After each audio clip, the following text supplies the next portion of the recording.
Good morning, students. Hope you are doing well. So, today we are going to start a fresh chapter, Nutrition in Animals. And under this chapter, we will mainly focus on human digestion. Okay, so first of all, we want to know what do you mean by nutrition in animals? So, it refers to the process of nutrition in animals refers to the process of taking in food and using it for growth, metabolism, and repair. It actually involves several stages. Okay, um, stages of ingestion, digestion, absorption, assimilation, and excretion. So here we are going to focus on the process of digestion in human. So what do we mean by digestion? What is digestion? So digestion, the process of breakdown of complex food into simpler substances, is called as digestion. We all know that the food that we intake is not in the form of simpler substances, rather it is a complex food material. So before the food that we intake gets absorbed by our body, it needs to be broken down into simpler substances. So here complex substances here, and with the help of digestion it gets broken down into simpler substances. Now let's have a look about the process of digestion. What happens when we intake food? Have you ever wondered what happens to the food that we intake? So when we take in food, it passes through a continuous canal which begins at the buccal cavity, that is mouth, and ends at the anus. Now human digestive system involves organ like mouth, esophagus, stomach, large intestine, small intestine, rectum, and anus. And also there are two glands, that is liver and pancreas, that aids in the process of digestion in human beings. So let's have a look on the function of these organs in human digestion one by one. First of all, when we take food in, so how do we take food in?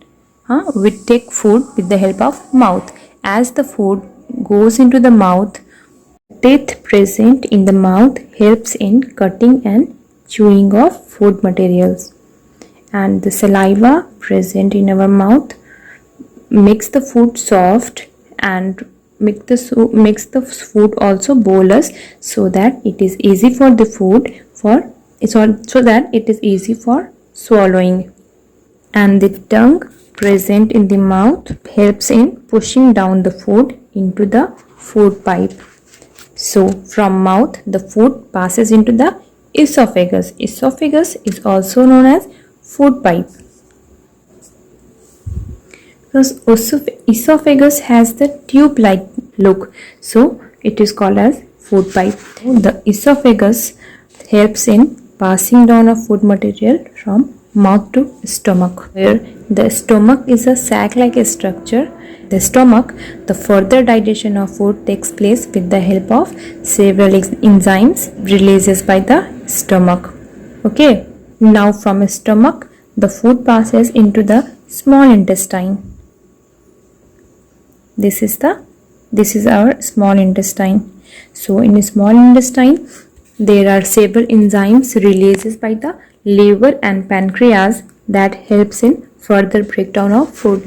So liver releases bile juice and pancreas releases pancreatic juice. So bile juice helps in the bile juice releases by the liver, and the pancreatic juice releases by the pancreas helps in digestion of food.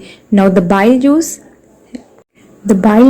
releases by the liver helps in digestion of fats, while the pancreatic juice releases by the pancreas helps in digestion of carbohydrate, protein, and fats. Now the maximum digestion takes place in the small intestine. Okay, so from small intestine the food which is left undigested passes to the large intestine. Now in large intestine no digestion takes place.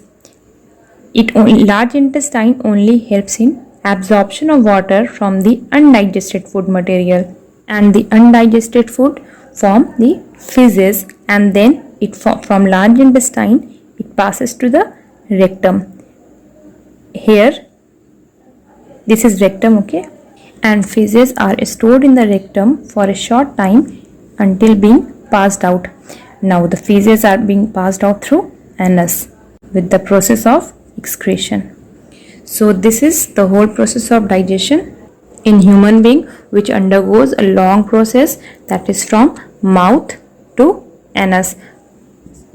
Mouth is also known as buccal cavity. Okay, that's all for today.